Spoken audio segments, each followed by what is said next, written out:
Okay, so continuing then, using signed numbers, addition and subtraction in Chapter 1.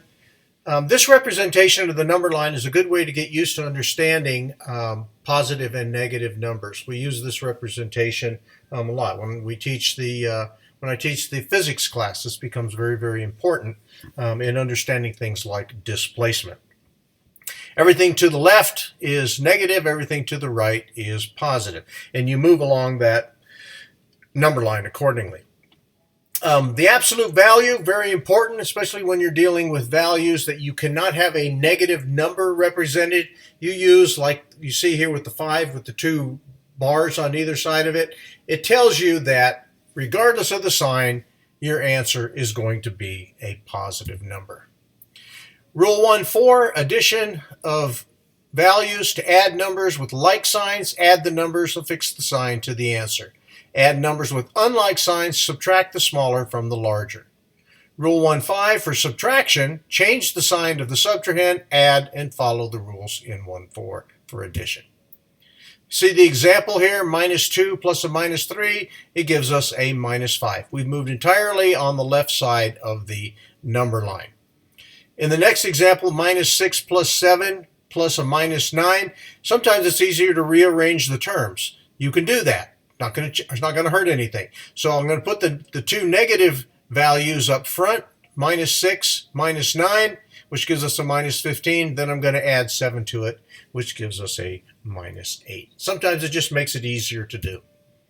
In subtraction, we call the first number the minuend, we call the second number the subtrahend, and then the difference then becomes the answer. Multiplying and dividing, Rule 6 says when you're doing multiplication or division of signed numbers, if all the numbers are positive, the answer is positive. If there's an even number of negatives, the answer is positive. If there's an odd number of negatives, the answer is negative. Okay? Refer back to that rule often. In terms of signs, multiplication signs and division signs, we can use the cross, we can use the dot, and we can actually use parentheses to denote multiplication.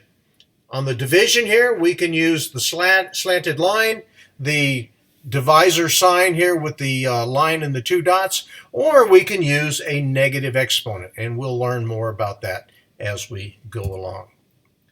So the rules here, make sure you have these understood and ingrained in dealing with multiplication and division and how we assign the positive and the negative sign. You can change denominators as reciprocals, and the same rules apply. We'll get to reciprocals later.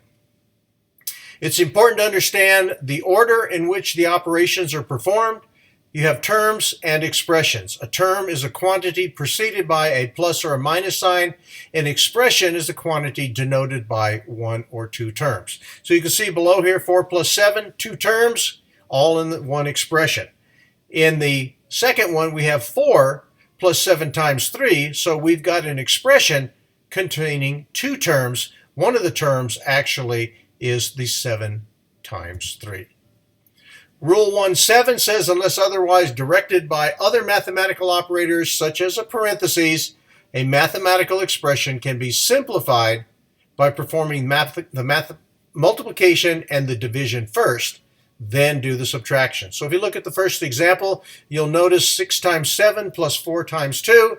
We've got 2 multiplications there. Do them first, and then add the 2 products together. 42 is the product of 6 times 7. 8 is the product of 4 times 2. So you can see the same with the other 2 examples. In looking at parentheses, again, parentheses denote multiplication. Parentheses are kind of used as a direction or an order. Parentheses are mathematical symbols that can be used as a mathematical expression to direct the order or the sequence of performing calculations. So in this case, 3 times, in parentheses, 4 minus 5. 4 minus 5 is done first, although we've got a multiplication here. We could multiply 3 times 4 and 3 times 5, and we'd get, 12 minus 15, and come up with the same answer. But in this case, we can do what's inside of the parentheses first, simplify it to -1, multiply it times 3, and we get a -3. In complex technical problems, we often have terms within terms. In programming, we call this nesting. So we've got nested here a 5 plus 3 in parens nested inside of the 3 plus 9 times that value. So we reduce the problem down. I always recommend using this fashion, using a vertical rather than a horizontal scheme, going step by step by step down the page as you are solving your problems. So in each step, 5 plus 2 is reduced to 7, 9 times 7 is reduced to 63, 63 plus 3 is reduced to 66, divide that by 5, and you end up with your quotient of 13.2. Using parentheses, brackets, and braces, again, other forms of nesting, sometimes it keeps the problem in the order of execution or the sequence a little more understandable. So in this case, we're going to put within the brackets 5 plus 2. Now we simplify that as 9 times 7. And now we, within the parentheses, 3 plus 63, which gives us 66. Divide by 66 by 5. We get the product of 13.2.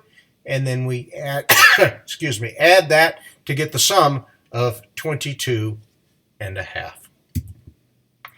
In this example, again, we're just doing an order here by looking at the brackets and the parentheses. So you can see we've got 4 times minus 6 within the brackets. So we can solve that first. We get minus 24. Take the sum, gives us minus 22. Negative and negative gives us a positive.